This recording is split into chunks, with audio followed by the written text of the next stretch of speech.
Lançamos o Titanic há 20 anos. Parece uma vida inteira. Mas eu me lembro de tudo como se fosse ontem. Do primeiro mergulho ao primeiro naufrágio, até o nosso último dia de produção. Estávamos criando uma história real, então eu precisava de cada detalhe o mais fiel possível. Nós devíamos a verdade a cada uma das almas perdidas daquela noite de 1912. Até hoje eu sinto uma responsabilidade aos vivos e aos mortos. Será que acertamos? Depois de décadas de exploração e pesquisas científicas, sabemos muito mais do que sabíamos na época do filme. Então juntamos uma equipe de especialistas, Park Stephenson, Ken Marshall e Don Lynch, para reabrir os arquivos do caso do Titanic e ver o que descobrimos durante os últimos 20 anos. Vamos investigar se mais botes salva-vidas poderiam ter salvado mais vidas. Acho que eu cortaria mais rápido se minha vida dependesse disso. Ouvir a surpreendente história de como o navio foi encontrado. Você se assustou? Fiquei assustado. E descobrir como o filme afetou as vidas de famílias de alguns dos passageiros do famoso Titanic. Molly Brown parece divertida. Eu adoraria ter conhecido ela. Ela era maior do que a vida. Vamos voltar no tempo para ver como o nosso set se igualou ao que achamos no lugar do naufrágio. E faremos testes que podem responder perguntas sobre o acidente que me perturbam há 2 décadas. Vamos ver onde acertamos e onde foi que erramos. Titanic, 20 anos depois, com James Cameron. Certo, e ação! Set do Titanic, 1996. Quando fizemos o Titanic, tentamos fazer um filme que fosse como uma máquina do tempo para retratar aquela noite. Tentamos ser o mais verdadeiros quanto humanamente possível. Você podia sair da cabine da Rose, andar pelo corredor, pela grande escadaria, pela recepção e até a sala de jantar. Era igual a toda a foto que eu já tinha visto. Era perfeito. A sensação era de que o Titanic não era mais uma história num livro ou foto. Você estava lá. O James não só fez esse filme, ele abraçou o tema. E o sucesso do filme tornou possível implementar novas tecnologias para explorar o naufrágio de formas que nunca foram feitas antes. Quem diria que essas coisas ainda estariam lá? É um sonho realizado para mim. Para mim, abriu a porta para tantos mistérios e perguntas sem respostas. E aí isso evoluiu em um real interesse no trabalho forense daquela arqueologia marinha no lugar do naufrágio e o interesse na história do Titanic e no impacto que ele teve na sociedade. O navio é a última testemunha viva do desastre. Ele ainda tem histórias para contar para qualquer um disposto a prestar atenção e ouvir o que aquele naufrágio tem a nos dizer. Tá pronta para voltar pro Titanic?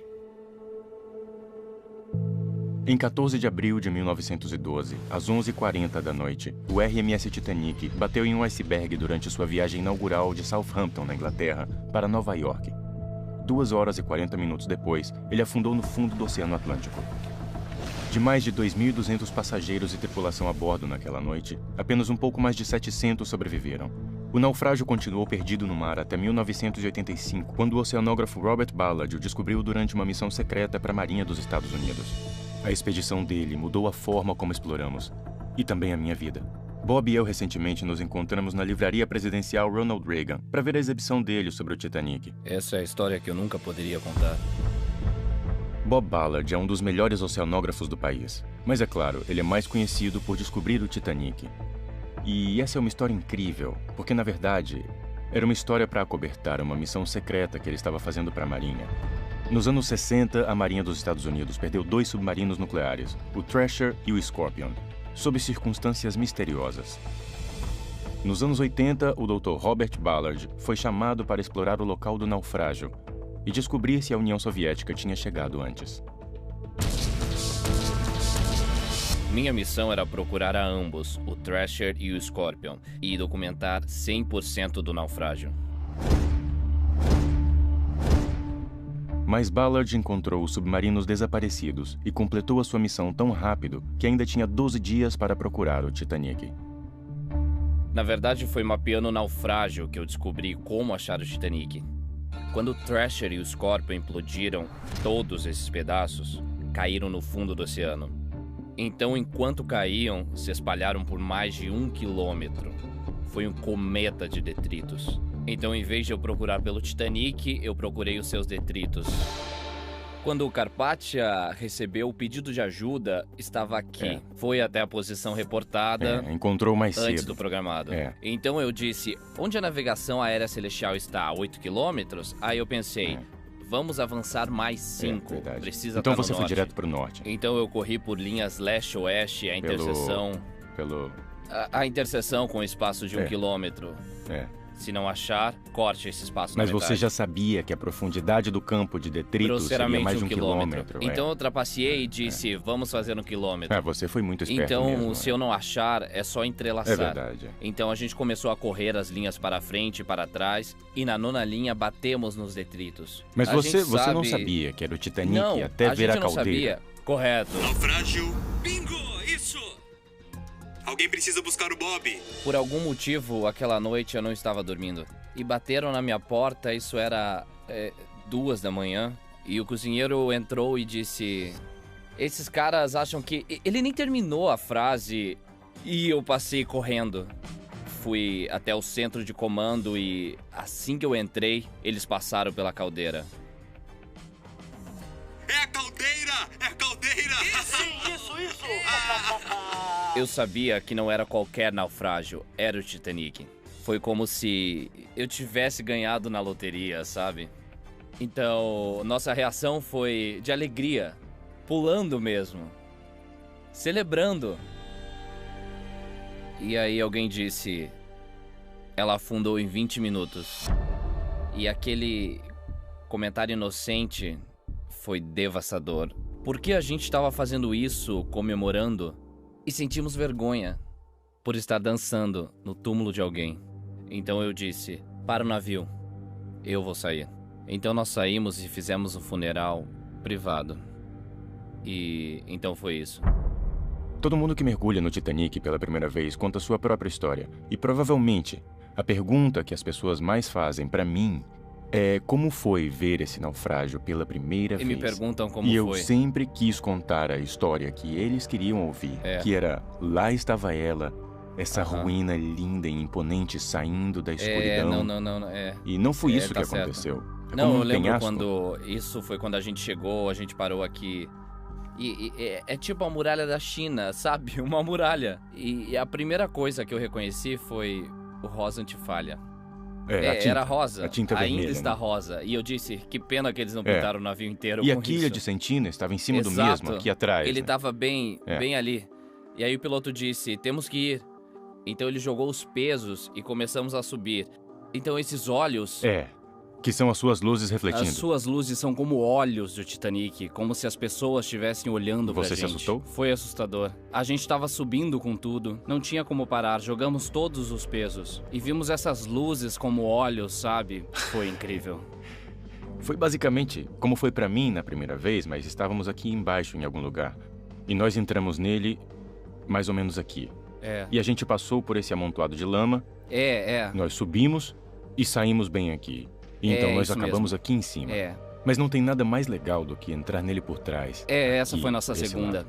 Verdade, é a cena valiosa. E essa foi a cena valiosa. Nós fizemos um falso no filme e Você é a nunca- cena de transição que vai pra 1912. Então passamos pelo rosto da Rose velha, chegamos àquele plano da proa, da proa certo. vertical, e aí passamos para 1912. E Isso. vimos o navio inteiro por cima.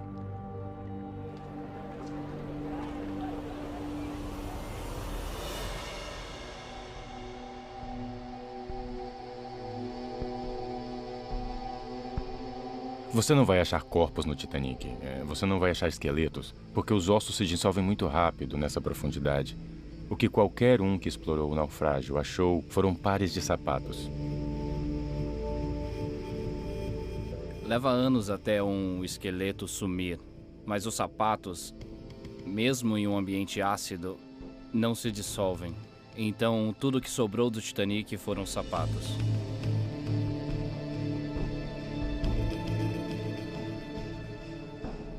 Tem uma cena onde estávamos filmando e nós passamos por um par de sapatos femininos ao lado de um par de sapatos de criança, Tá. eram de pessoas. Eram pessoas. Esses sapatos chegaram Pessoas até o fundo dormiram ali. com pessoas. Eles estavam na cabine deles porque a cabine era tudo ao redor deles e estava tudo destruído. E tinha um espelho de mão ao lado deles e um pente de osso.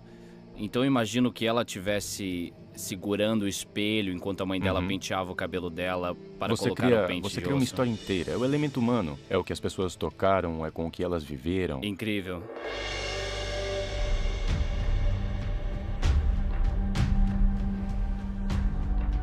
É bem assustador ver todos os nomes de uma vez. Exatamente, quer dizer... Quantas pessoas? Aqui, 1.496 pessoas. Imagina todas essas pessoas lá no oceano. Essa multidão toda estava flutuando no mar. Você entra na parte forense da coisa. Sabe? É verdade. Estudando o naufrágio, o momento em que o barco se partiu, descobrindo os artefatos. E você perde noção da tragédia humana às vezes, né? E eu sei que isso foi uma epifania para mim quando eu estava no local do naufrágio pela primeira vez e eu pensei nisso. E eu estava estudando isso há meses, mas agora era realidade. Não era mais um mito, eram pessoas de verdade. Todo mundo teve uma família que provavelmente foi afetada por isso. Oi, o Paul é o bisneto. O bisneto de Isidore e de Strauss. Eu conheço a história deles. Eu queria me encontrar com as famílias das vítimas dos sobreviventes do Titanic, para ouvir as histórias deles e entender como se sentiram sobre como eu retratei seus ancestrais. Eu comecei com o Paul Kuzman. O bisavô dele, Isidore Strauss, se transformou em um milionário e era ex-deputado. Ele e sua esposa, Ida, escolheram morrer juntos no Titanic. A história, como você conhece tão bem, é que ela entrou em um bote salva-vidas. Mulheres e crianças entraram e ela esperou seu marido para entrar com ela. E ele disse, não vou entrar em um bote salva-vidas até ver que todas as mulheres e crianças já entraram. E ela respondeu, não! Estamos juntos há 40 anos. Onde você for, eu vou. Não discuta comigo, Isidore. Sabe que não vai adiantar. Estaremos no navio juntos enquanto ele afunda. Morreremos como vivemos. Juntos. Quando acharam o corpo de Isidore, acharam um medalhão com iniciais. Isidore Strauss. Aqui tem uma foto de seu filho mais velho, Jesse. E aqui, uma foto da filha mais velha deles, que era a sua Sarah. avó. Sim, minha avó. Então isso é o que ele manteve perto do coração. E esse é o item mais precioso da minha vida. É forte, é muito forte. Quando chegou no fim do filme, eu não queria me mexer. Eu nem queria sair do cinema. Obrigado. Eu fiquei extasiado. Foi muito verdadeiro o trabalho que você fez como diretor para garantir a autenticidade do filme. Ficou muito não foi bom. Só eu. Não foi só eu, porque quando mergulhamos no naufrágio, todo mundo que veio a bordo, o designer de produção, o designer de figurino, todo mundo sentiu que a gente precisava chegar naquele nível. Há 20 anos, nós tentamos trazer o Titanic de volta à vida sem erros. Fizemos o melhor que pudemos com as informações que tínhamos, mas desde então, eu mergulhei no local do acidente 33 vezes e descobri muitas coisas novas sobre o navio. E resolvi mistérios que assolavam os exploradores há décadas.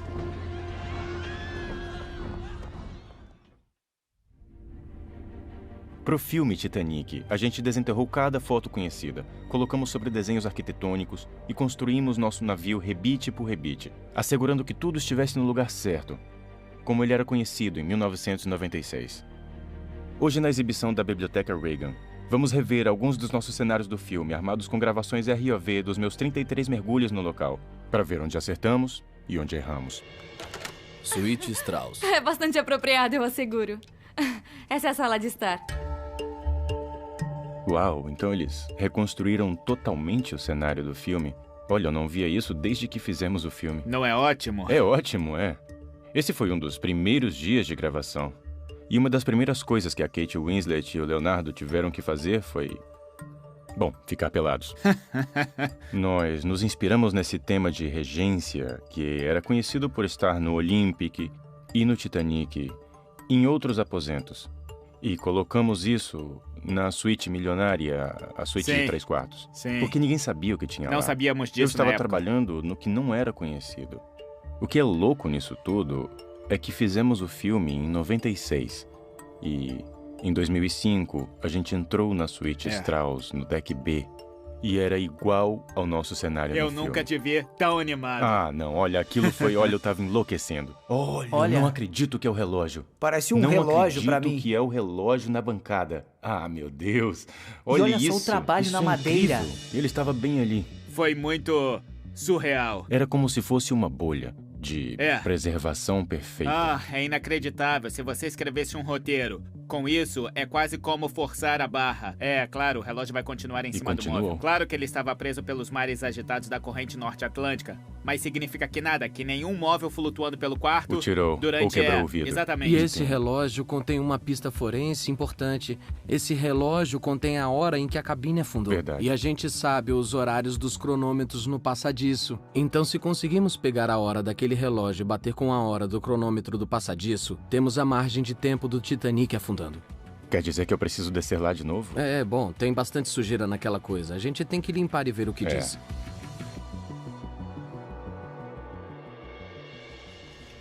CQD. Senhor? Sala de radiotelégrafo. Isso, CQD. O pedido de ajuda.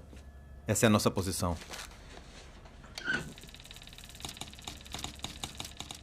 Quando gravamos o filme em 96, isso era baseado na melhor informação que tínhamos. Certo. E tinha uma foto original de dupla exposição. Do Titanic. E mostrava mais ou menos essa área, como eu me lembro. Verdade, Isso não aparecia. isso não tá na foto. Isso não aparecia. Eu deduzi que estava lá. Porque fotos do Olympic mostraram.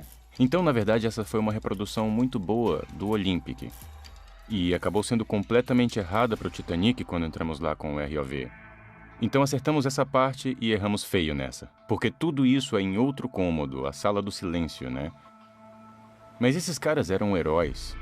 Eu não tive tempo de colocar no filme, mas os radiotelegrafistas eram os hackers do tempo deles. As ações tomadas pelos radiotelegrafistas Bride e Phillips salvaram centenas de vidas. Eles perderam a energia um dia antes do desastre. O manual de manutenção Marconi diz que nessa situação, você deixa pra lá e espera um engenheiro Marconi na costa consertar. E você vai operar essa bobina de emergência bem aqui. Isso. Que funciona por bateria, que não tem alcance nenhum.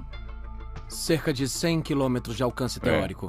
E o Carpathia estava um pouco fora desse alcance quando ele começou a receber pedido de ajuda do Titanic. E indo pra outra direção. Então, se eles não tivessem reconstruído o aparelho, não teriam conseguido falar com o Carpathia. O Carpathia provavelmente não. Salvou mais de 700 pessoas. E a questão é, eles não teriam sido salvos se esses caras não tivessem desobedecido às regras. Grande escadaria.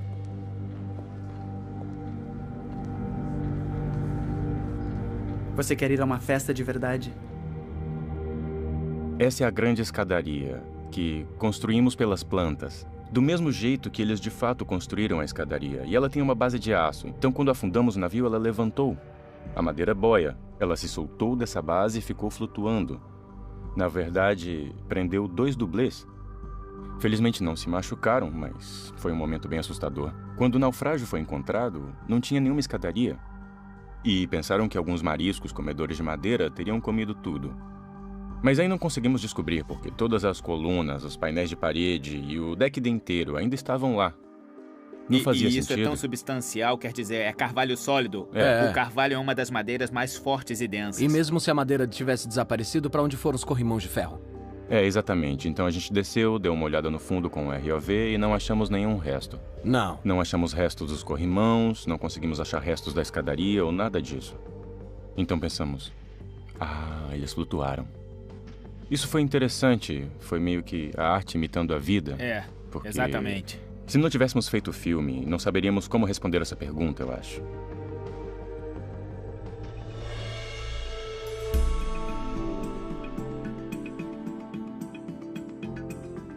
Andando pela exibição do Titanic, é difícil não se sentir assombrado pelas relíquias do passado. Uma cadeira do deck, um relógio de bolso dourado, um casaco. Você sente as almas perdidas bem do seu lado, e eu me senti desse jeito quando eu fiz o filme. Esse é James Cameron, Olá, essa é a Jackie Drexel. prazer te Os avós dela eram John Jacob Claro, Astor com e Madeleine certeza. Astor. No caso de John Jacob Astor e Madeleine, aqui estava o homem mais rico do Titanic com a sua nova esposa. Estavam começando uma nova família. Jackie tinha uma personalidade forte e vi nisso um fio para o roteiro, nessa energia que imagino que J.J. Astor tinha. Obrigado por juntar-se a nós. Seu pai, eu acho que estava Sim, na 5 barriga meses. de Madeleine Astor nesse momento. Ela estava de 5 meses. A esposa dele, Madeleine, tem minha idade e está numa situação delicada. Vê como tenta esconder? Ele parecia um homem muito interessante. Ele é absolutamente um homem fascinante. Ele é mais conhecido por ter morrido como um herói do que por toda a vida que ele levou, que foi mesmo incrível. Tinha uma mente curiosa. Filmamos algumas cenas sobre a história deles que foram cortadas do filme. Eu estava fascinado pelo momento onde ele estava abrindo o colete salva-vidas e vendo as lascas de rolhas e descobrindo como funcionavam. E esse é o que Ela a morreu Madeleine jovem. usou. E esse parece pequeno. Esse colete salva-vidas a manteve aquecida e talvez viva também. O meu pai foi a Halifax e oferecendo isso a ele. Ele disse que nem conseguia falar nada, nem pensar sobre isso. Muito traumático. Esse dia mudou a vida dele. E eu acho que a mãe dele Aham. ficou totalmente traumatizada. É. Você sabe como meu avô morreu? E se o bote salva-vidas número 4, onde estava minha avó, estava perto o suficiente para ser visto? Pra ver, eu não acho que eles tenham visto. Porque ele morreu com o desabamento da É chaminé. o que acham com a queda da chaminé. Sua visão dos rostos da superfície na água me deixou completamente arrepiada mesmo. Eu acho que uma das coisas que eu percebi depois do lançamento do filme é que isso não é uma história antiga, não foi há 200 anos atrás. Tentar demonstrar como foi visceralmente traumático para esses sobreviventes. Voltar àquele campo de cadáveres, tentando achar alguém ainda vivo. Sabe, eu acho que eu não tive a sensibilidade necessária para mostrar como essas pessoas deveriam estar traumatizadas. É que eu nunca pensei nisso antes. É. Mas aí eu vi e me afetou na hora. O filme Titanic representou o que achamos que realmente aconteceu nas últimas horas do navio. Mostramos ele afundando proa primeiro, alçando a popa bem alto, até que seu enorme peso partiu a embarcação em dois. Nos últimos 20 anos, eu tenho tentado descobrir se eu estava certo. Mergulhei nos destroços dezenas de vezes e levei engenheiros navais para analisarem todas as variáveis. Agora, eu quero levar para o próximo nível, tentando um experimento de verdade do naufrágio, incorporando todas as informações que conseguimos. Vai afundar como no filme? Não sei.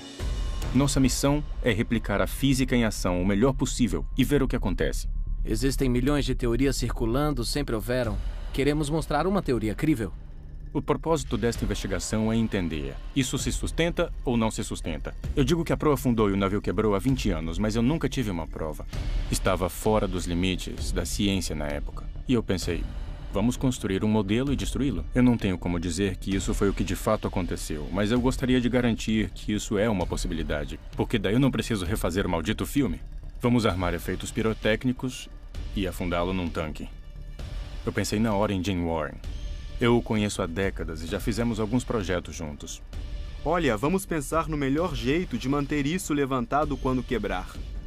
O que ele queria era que fizéssemos um estudo forense sobre o que realmente aconteceu quando o Titanic afundou. A água é água. Ela não muda seu funcionamento. Vamos ver o que acontece com a proa, o que acontece com a popa, daí recriar o que pode ter acontecido. Eu queria fazer um modelo de teste há muito tempo. Eu sabia que tentar incorporar tudo o que eu aprendi sobre o naufrágio num só modelo não seria fácil. Não pensei que tivesse sido assim, mas eu já iria descobrir o quão difícil seria. Você não está prestando atenção. Iceberg à vista! Por mais de 20 anos, eu me perguntei por que o Titanic afundou como afundou. No filme, ele se parte, e a popa cai para trás com uma grande onda. Daí a proa puxa para baixo, então a popa fica de pé, enquanto a proa se parte e afunda direto, enquanto a popa fica lá, afundando lentamente. É uma cena dramática, e é o mais fiel à realidade que pude fazer na época, mas nunca parei para tentar descobrir o que realmente aconteceu. Através dos anos, nossa pequena equipe de análise usou de uma enorme gama de fontes para tentar montar as peças do quebra-cabeça que é o naufrágio do Titanic. Pelos destroços sabemos exatamente onde o aço se partiu, bem no rebite. A exploração de Jim pela seção da proa aperfeiçoou nosso entendimento do que estava acontecendo durante o alagamento e a descida até o fundo do oceano. Temos um mastro tombado para trás. Todas as janelas da frente do deck B quebrada. Para mim é um forte indício de um forte fluxo longitudinal de água no barco. Vemos um padrão consistente dos efeitos de um grande fluxo de água, como um furacão, da parte da frente do navio para a parte de trás. Isso só pode ser explicado pelo navio afundar verticalmente, diretamente para baixo. Uma parte enorme da quilha, de 21 metros, 2 grandes peças do fundo duplo foram achados bem longe, no campo de destroços. Foram arrancados do navio. Pelo que? Bem, foram arrancados pela proa se separando. Pouco a pouco, juntando todas as pequenas informações, fomos capazes de praticamente recriar, por engenharia reversa, momentos cruciais do naufrágio. Pedimos à Marinha dos Estados Unidos para criar 2 modelos virtuais do Titanic. Um nos mostrou como a água progrediu pelo navio enquanto afundou, o outro as forças que agiram sobre o casco. E o que nos mostrou é que o Titanic não precisava subir 90 graus para fora da água. O modelo calculou aproximadamente 23 graus, até que o casco não suportasse a força e a estrutura partisse. Mas para um navio do tamanho do Titanic afundar, existe um número ilimitado de variáveis acontecendo durante o naufrágio. A simulação virtual consegue lidar apenas com um tanto. Para saber o que realmente aconteceu, precisamos ir para a próxima dimensão, e é aí que o modelo físico entra. Hidrodinamicamente, vai ser bem perto do que o navio era, eu acho. É um modelo único, não é 100% preciso em alguns detalhes, mas é correto no formato geral, que é tudo o que precisamos para um estudo hidrodinâmico. A maior parte era fazer esse modelo flutuar e daí afundar, como aprendemos com toda a nossa pesquisa. Sabemos o comprimento, certo? 21 metros. Sim. 21 metros do ponto onde se partiu de cisão até atrás. aqui. Sabíamos que o modelo teria que partir ali. Então colocamos um mecanismo que permitiria a ele quebrar no ponto que nossa simulação virtual tinha indicado. Então isso é a dobradiça bem aqui? A dobradiça está bem aqui. Não é isso que eu estou chamando de dobradiça. Não, a dobradiça está aqui. Aqui, olha. O Jim nos deu umas orientações. Acertamos parcialmente, mas ele queria a dobradiça num lugar diferente. É o que eu chamo teoria da banana. Isso é, quando o navio quebrou, a quilha, a parte mais forte do navio, se manteve. Isso tomba, isso fica aqui até ser partido. E essa é a dobradiça. E enquanto é arrancada, forma quase uma terceira parte. A quilha vai fazendo assim. Não se separa ainda, não necessariamente. É isso que queremos entender. É como se fosse uma prova de conceito. Nunca vamos provar o que aconteceu de fato. Só podemos provar o que pode ter acontecido. As forças hidrodinâmicas aqui foram suficientes para arrancar o mastro anterior e arrebentar o camarim do leme. O mastro, ele veio Jim para cá. entrou, olhou e o que ele não viu foi a inundação de água considerada como causadora de muitos danos que vimos no naufrágio. Então ele dirigiu algumas mudanças para que a gente pudesse realmente remover qualquer flutuabilidade latente restante na proa. A gente não tinha todas as paredes interiores e tudo que teria atrasado a inundação. Então, usamos uma combinação de esponjas e espuma. Espuma para dar a flutuabilidade e esponjas para trazer o fator do atraso no quão rápido um cômodo se encheria de água. É tudo muito catastrófico aqui e muito rápido, que é o equivalente a isto. Jorrando água para dentro rapidamente. Cada corrida sucessiva era basicamente uma afinação do modelo, para onde veríamos a performance do jeito que sabíamos que tinha que ser. Já afundamos essa droga de navio? Acredite ou não, estamos fazendo a casca da banana. Muito bem, vamos ver o que temos.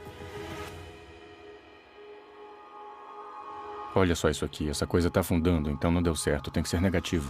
Então apareceu outro problema. Quando o navio se rompe, ele perde a flutuabilidade. A nossa era a espuma. A gente não tinha como sumir com ela quando rompesse.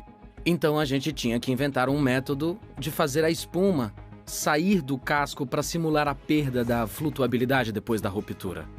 Se eles tentaram acertar na flutuação para que a ruptura acontecesse onde sempre foi filmada, então tá muito para fora da água. A gente errou isso com certeza. Nesse ponto, virou um esforço de equipe. Eu perfuraria esta área, certo? Isso deveria estar preenchido com esponjas, por aqui. Ele mergulhou como se estivéssemos nos tempos de Roger Corman, como se ele tivesse 20 anos de novo. Acho que vamos ter que cortar isso, né?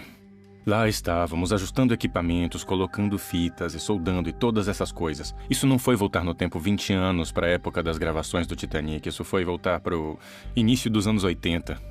Você já fez isso antes? Algumas vezes. Eu já estourei as minhas chances, amigo. A gente entendeu um jeito de como fazer para aperfeiçoar a ruptura, mudando o tempo. Podíamos fazer a popa retroceder mais ou menos, a proa balançar mais ou balançar menos. Quando fizemos a simulação no computador, tinha um momento onde as tensões no navio excediam a força do material. E era ali que ele deveria se romper. E isso aconteceu quando o navio se inclinou para 23 graus. Então, quando afundamos o navio em 23 graus, parecia fazer tudo o que a gente observou. Dissemos que ele quebrou em 23 graus. Na verdade, a gente estava quebrando em cerca de 25, 26 graus. De acordo com esse teste, mas quer dizer, eu acho, que quer dizer alguma coisa. Estamos evoluindo. E, na verdade, isso foi até aumentando. Quando rompeu, a popa pulou um pouco e meio que dava para ver a ruptura. E a proa balançou, quebrou e caiu verticalmente. Então, estamos bem seguros de que foi algum ponto entre, talvez 20 ou 30 graus de inclinação quando quebrou. Muito bem, vamos lá. Certo, tudo pronto. E vai romper bem na linha da água. Ótimo. Pouco para cima.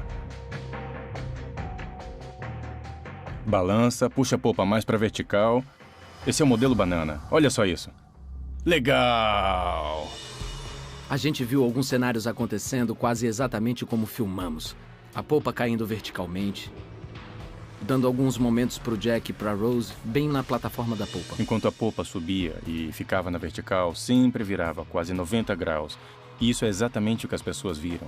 As pessoas descrevem como ficando como uma torre ou um dedo apontando para o céu. E isso é exatamente o que vimos.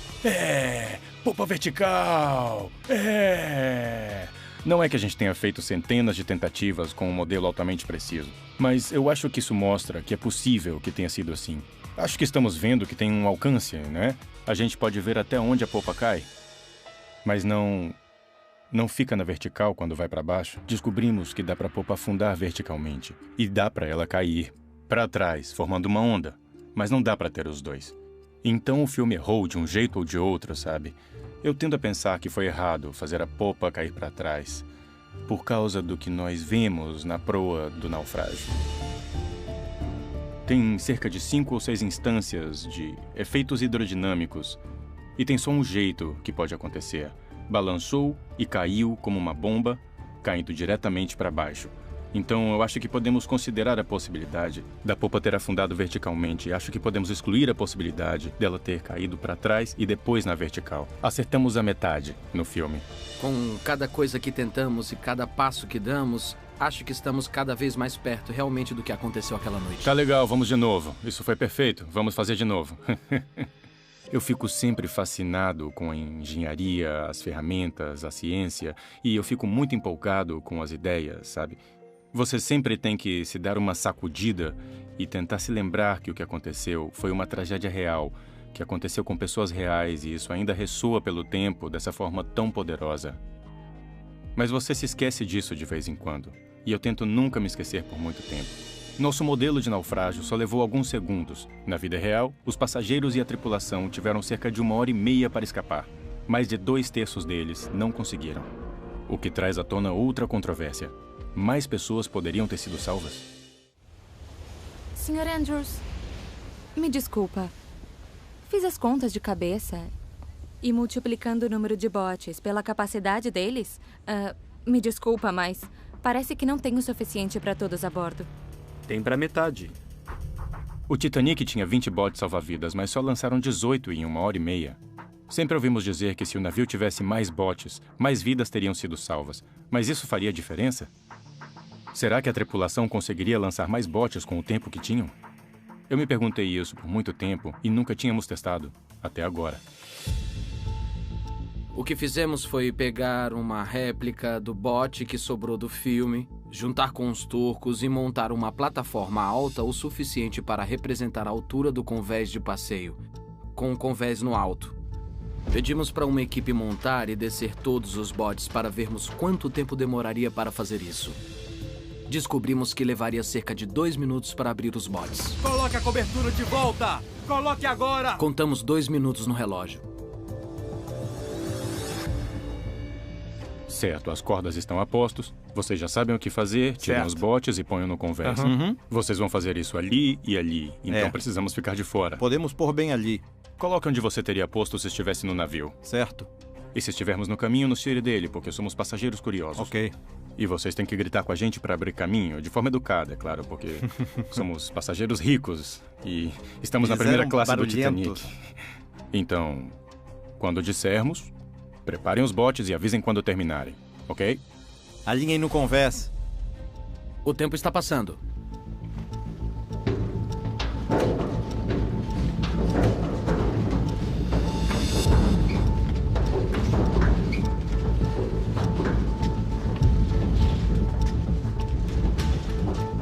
Tirem o berço. Joguem o bote para fora. Dá pra ver como é devagar para girar essa alavanca. Você tem que girar várias vezes para o barco descer só um pouco. Várias mesmo. Isso. Continue girando. Outra coisa que temos que pensar é a forma como o oficial comandava os dois lados. E no início, com o vapor solto, eles não conseguiriam ouvir nada. Alguém teria que ficar gritando ou teria que ficar olhando os outros trabalhando e ficar imitando, porque não teriam como ouvir nada.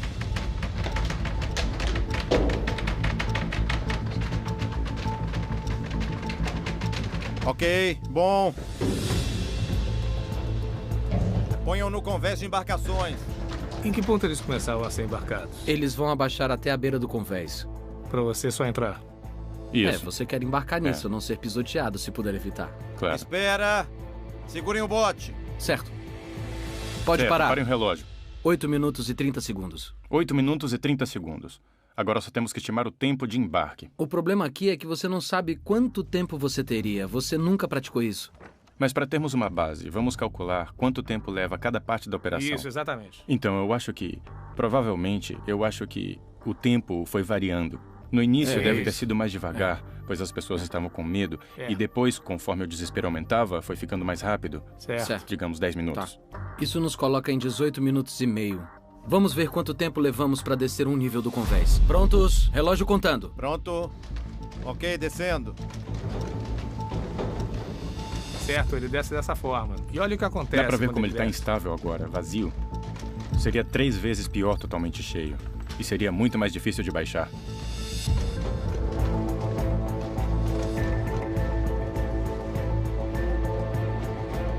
Ok, puxe. Ok. Parando o relógio. Quanto tempo? Pouco menos de 2 minutos. Menos de 2 minutos. São 2 minutos para descer 3 metros. São mais 15 metros até a água. Então vamos adicionar mais 10 minutos. Um total de 30 minutos e 30 segundos. E isso trabalhando simultaneamente. Eles estavam embarcando passageiros enquanto montavam o próximo bote. Certo. E aí que os tempos mudam um pouco. Quando começamos a multiplicar, deveria ter demorado mais de 2 horas. Da hora em que foi dada a ordem de lançar os botes, eles tinham 1h30. De qualquer maneira, sabe, eles tiveram tempo suficiente para lançar os botes. Não era tempo suficiente. Mas a verdade é que os últimos 2 botes, os últimos salva-vidas, foram arrancados do navio. Eles não tiveram tempo. É bem incrível que eles tenham conseguido lançar tantos botes quanto conseguiram. E o que tornou tudo mais desafiador foi que nos estágios finais do naufrágio do Titanic, os botes estavam sendo lançados um por cima do outro. Para evitar serem esmagados, os homens estavam cortando as cordas que ligavam os turcos com canivetes. Eu queria ter visto quão difícil deve ter sido. Pronto. Vamos levantar um no fim do navio. Vamos lá. Levantar o bote 2 centímetros e ainda querem cortar uma das cordas. Ok. Eu estava pensando em 30 centímetros. Uma tomada de ação. Vamos levantar 30 centímetros, pessoal. Quem fará as honras? Eu farei. Eu farei. Com certeza. Eu faço. O que acontecer, Jim, teremos filmado. Exatamente. Vamos, relógio correndo. Certo. Nossa, essa faca é de verdade? E tinha que ser uma faca bem afiada. É afiada? Mas sabemos que usaram esse tipo de faca. Tá bem, vou confiar no seu conhecimento. Eu acho que eu cortaria mais rápido se minha vida dependesse disso. Estamos quase conseguindo. Nossa, consegue imaginar 50 pessoas gritando? Sim. Água subindo? Tem um bote caindo na sua cabeça, não se esqueça. Isso também é. Isso vai ficar bem dramático. Já posso ouvir. Isso é promissor.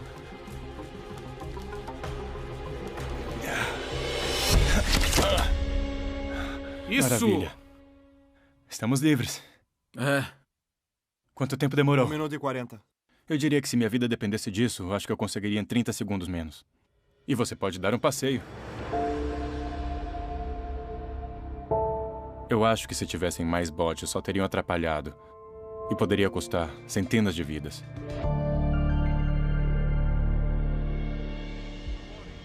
Em Cherbourg, uma mulher chamada Margaret Brown embarcou, mas nós a chamávamos de Molly.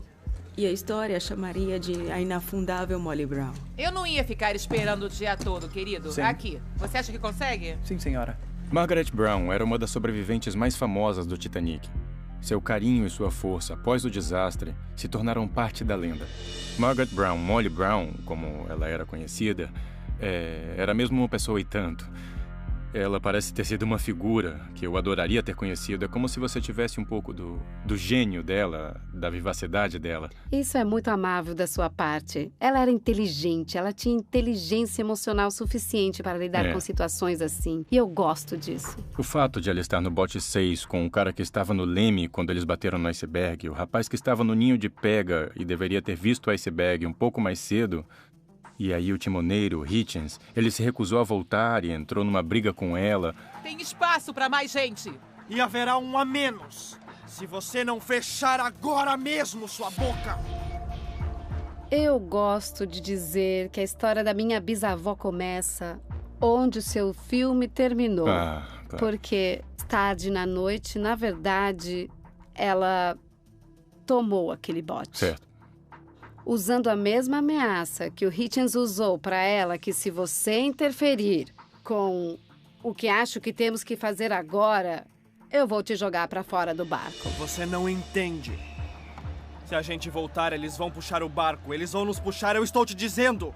Olha, para com isso. Você está me assustando. E eles me disseram que ele disse durante toda a vida. A senhora Brown podia ter subido em qualquer barco aquela noite. Porque ela entrou teve no que subir meu. No meu. Bom, ela estava mesmo confrontando ele. Ele estava no leme quando o navio acertou o iceberg.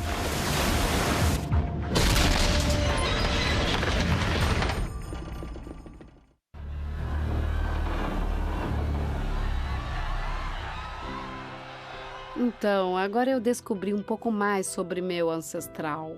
Mas tem alguma coisa que você gostaria de ter mudado agora que esse tempo todo já passou? Ou baseado na reação ao filme? Ou... Olha, então, é interessante. Eu acho que conhecer pessoas como vocês, que são conectados, cujas famílias são conectadas ao evento, me faz apreciar de verdade uma coisa que eu acho que não percebia quando eu estava gravando o filme. Eu sabia que era uma história, mas eu não era sensível às famílias, eu acho, aos descendentes e ao quanto essa história significava para eles. E no caso do primeiro oficial, William McMaster Murdoch, eu tomei uma liberdade. Eu gravei ele atirando em alguém e depois atirando em si mesmo. Ele é um personagem de nome, ele não era um oficial genérico. E a gente não sabe se ele fez isso, mas sabe, o contador de histórias em mim disse, eu começo a conectar os pontos. Ele cumpria o dever, ele carregava todo esse fardo com ele e vira um personagem interessante, mas eu estava sendo um roteirista, não estava pensando em ser um historiador.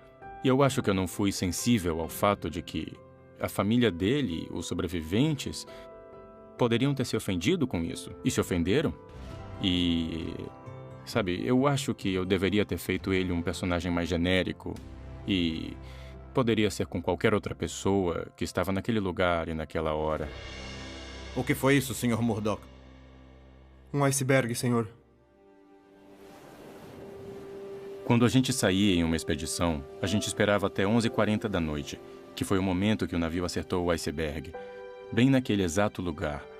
Então nós íamos para a proa do navio de pesquisa e fazíamos um brinde em homenagem aos passageiros e à tripulação do Titanic.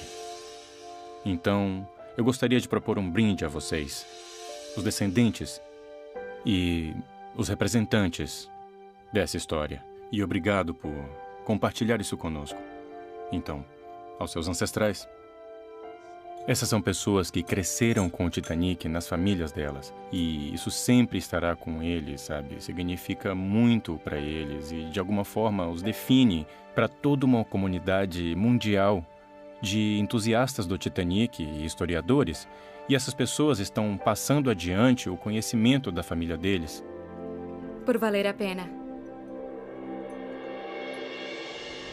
O Titanic de Jim Cameron superou as expectativas de todo mundo. A gente sabia que ia ser épico enquanto trabalhávamos nele. Foi um ótimo cenário para uma história de amor, esse fantástico naufrágio de um navio que fascina pessoas há décadas, apresentado de uma forma tão vívida e realista. Voltar lá é arriscar ser puxado por aquela água gelada com eles.